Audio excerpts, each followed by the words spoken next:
50 रुपए जेब में नहीं है कि पेट्रोल कहाँ से डलाऊं, घर वालों से मांग नहीं सकता, शर्म आती है।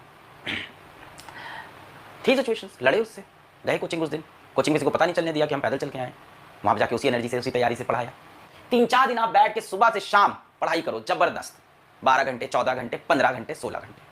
4 दिन के अंदर देखो आपको बिलीफ आएगा अपने अंदर कि magic is going to happen. Sir डर लग रहा है, मुझे भी लगता है, मुझे भी लगता है, मुझे भी लगता है किसी नए बैच लॉन्च में बहुत डर लगता है मुझे भी कि ये टीचर जिस पे मुझे इतना ट्रस्ट है, क्या मेरे बच्चों को इसमें मज़ा आएगा कि नहीं। कंटेंट वाइज तो बहुत अच्छे हैं ये, क्या इसमें मज़ा आएगा कि नहीं बच्चों को। सो डर का यार सोल्यूशन यही है कि जो आप डिसीजंस ले रहे हो उनको कई बार चेक करो, साल भर पढ़ाई जो कर रहे हो उसको चेक करो। अभी आप क्या कर रहे हो, दिन भर डर रहे हो कि डिसीजंस पे एग्जीक्यूट कर रहे हो। मुझे कभी फील होता है कि ये जो पर्टिकुलर टीचर हैं ये पीडब्ल्यू के लिए फिट नहीं है, मुझे डर लगता है, so I don't take them in PW. तो इस तरह के डिसीजन लेने पड़ते हैं, भले ही वो कितनी भारी भरकम फैकल्टी हो, कितनी बड़ी उनकी एक्सपीरियंस हो, कितनी बड़ी उनकी रैंकिंग्स हो, मुझे लगता है ये हमारे बच्चों को नहीं सेटिस्फाई करेंगे, आई डोंट टेक देम। तो जब डर लगे तो गलत डिसीजन लेना बंद करो, दिन भर डरना बंद करो, इस जगह एग्जीक्यूशन पे बिलीव करो ना। तभी तो बोलते हैं डर के आगे जीत है, तो सिंपल सी लाइन यहीं से तो आई है, डर के आगे जीत है, डर के अंदर जीत नहीं है, तो वहां से निकलना ही होगा। मुझे भी डर लगता है, ये ह्यूमन नेचर है, ये ह्यूमन इमोशंस हैं, कहीं जा नहीं सकते। अगर कोई इंसान आपसे आके यूट्यूब पे बोल रहा है, कोई इंसान का आप मोटिवेशनल वीडियो देख रहे हो, डर को मैंने मार दिया, नहीं बच्चा, ये ह्यूमन इमोशंस हैं। डर, जेलसी, एंगर, हैप्पीनेस, सैडनेस, ये सारे ह्यूमन इमोशंस हैं। जो इंसान इससे ओवरकम कर लेगा फिर तो साधु संत बन जाएगा। सबके अंदर होते हैं, हर किसी के अंदर है, हमारे अंदर भी है, उसको छोड़ना पड़ता है, अपना फोकस चेंज करना पड़ता है हमेशा। मैं लाइफ में जब बहुत डिप्रेस था, एक टाइम ऐसा है मेरी लाइफ का जिस फेज के बारे में मैंने कई बार बात किया, और आई थिंक बहुत जल्द आप लोगों को शायद उसके बारे में पता भी चलेगा। आप लोग नीट का पेपर दे चुके होंगे, अच्छे अच्छे गवर्नमेंट कॉलेज में होंगे, भगवान ने चाहा, आपने चाहा तो बिल्कुल होंगे। तो आपको उस फेज के बारे में मेरे पता चलेगा जिस फेज में मैंने लाइफ का अपना सबसे टफ टाइम फेस किया, और कैसे निकला वहां से, सिर्फ और सिर्फ फोकस शिफ्ट करके।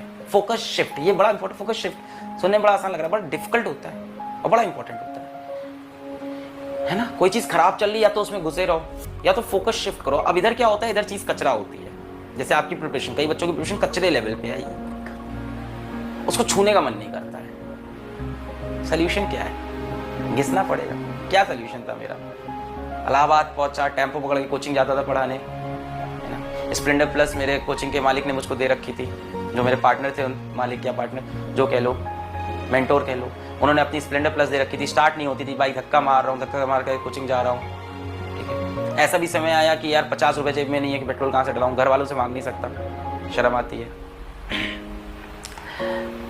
थी सिचुएशंस, लड़े उससे, गए कोचिंग उस दिन, कोचिंग किसी को पता नहीं चलने दिया कि हम पैदल चल के आए, वहां पर जाके उसी एनर्जी से उसी तैयारी। बहुत ज्यादा प्रॉब्लम्स है नहीं, आपको भी पता है, हमको भी, दिल में हम सबको, इसका dy/dx से बढ़ रहा है ना। इसकी जो स्लोप है वो बढ़ रही है, एक्सपोनेंशियल ग्राफ, इसकी स्लोप देखो कितनी तेजी से बढ़ रही है, ये रेट ऑफ चेंज कितनी तेज बढ़ रहा है। तो अभी हो सकता हो अगले 30 दिन के अंदर आप आज जान लगाने की सोचो और आपके मन में आ ही रहा हो, इम्पॉसिबल। पिछले 2 साल से मैं तैयारी कर रहा था, 3 साल से, ये साल भी गया, impossible to crack NEET from here. It's not that, it's the thing कि आप अभी इस फेज को झेलना नहीं चाहते हो, और इसको झेले बिना ये फेज नहीं आएगा। ये फेज आपको निकालना पड़ेगा। शायद इनिशियल 3 से 4 दिन आपकी ये फेज वाले, 3-4 दिन आप बैठ के सुबह से शाम पढ़ाई करो जबरदस्त, 12 घंटे, 14 घंटे, 15 घंटे, 16 घंटे। 4 दिन के अंदर देखो आपको बिलीफ आएगा अपने अंदर कि magic is going to happen, magic is going to happen. There was a time I kept posting, मैं अपनी स्टोरीज हमेशा सुनाता हूं कि आप रिलेट करोगे, कहीं ना कहीं हमारी आपकी कहानी सिमिलर है। आप उस एग्जाम को चेस कर रहे हो, मैं अपने किसी और ड्रीम को चेस कर रहा था उस टाइम पे। मैं फेसबुक पे पोस्ट डालता था, छोटे छोटे मीम्स बनाता था, आप आज भी देख करो, physicswala.com था वो।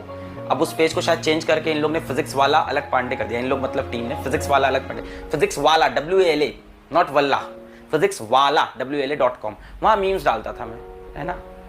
कुछ भी छोटे छोटे मीम्स डाल दिए, ब्लैक बॉडी समझाने की कोशिश कर रहा हूँ, मॉर्फियस की फोटो डाल दी, किसी एक है मतलब मैट्रिक्स मूवी, वहां से छोटी चीजें करता रहता था, इस तरह की अलग अलग मीम्स ट्राई कर रहा था। कुछ नहीं चल रहा था, कोई मीम नहीं हिट हो रहा था, कुछ नहीं बात बन रही थी, और रोज डाल रहा था। एक दिन एक मीम हिट हो गया, एक दिन एक मीम पे 200 के ऊपर कमेंट आ गए। एंड बैक देन इन 2015 और 16, 2015-16 किसी एक फेसबुक पेज पे मेरे जैसे इंसान के लिए 200 कमेंट, और सब आंसर्स बता रहे थे क्वेश्चन के। वो दैट वाज द पोस्ट, मेरे को आज भी याद है, सेव मिस्टर फिजिक्स वाला। उसमें फिजिक्स वाला बिल्डिंग की छत से कूदता है, उसके हाथ में एक टैब होता है सैमसंग का, क्योंकि मेरे पास एक टैब था जिससे मैं पढ़ाता था बच्चों को, है ना, जिसमें मैं क्वेश्चन लेके जाता था, वहीं से लिखता था बोर्ड। 7,000 का टैब था, ऐसा बहुत महंगा भी नहीं था। तो वो था कि उसके हाथ में टैब है, वो कैसे बचे, नीचे कांटे हैं, तो अपने टैब को इधर फेंकेगा, सेंटर ऑफ मास का concept, conservation of momentum, tab को इधर फेंकेगा, खुद इधर चला जाएगा। एच सी वर्मा का सवाल है एक्चुअली, तो पर Padmashri H C Verma sir, है ना, तो उनकी किताब का सवाल था, उसको मैंने ऐसा फॉर्म किया, वो मीम हिट हो गया।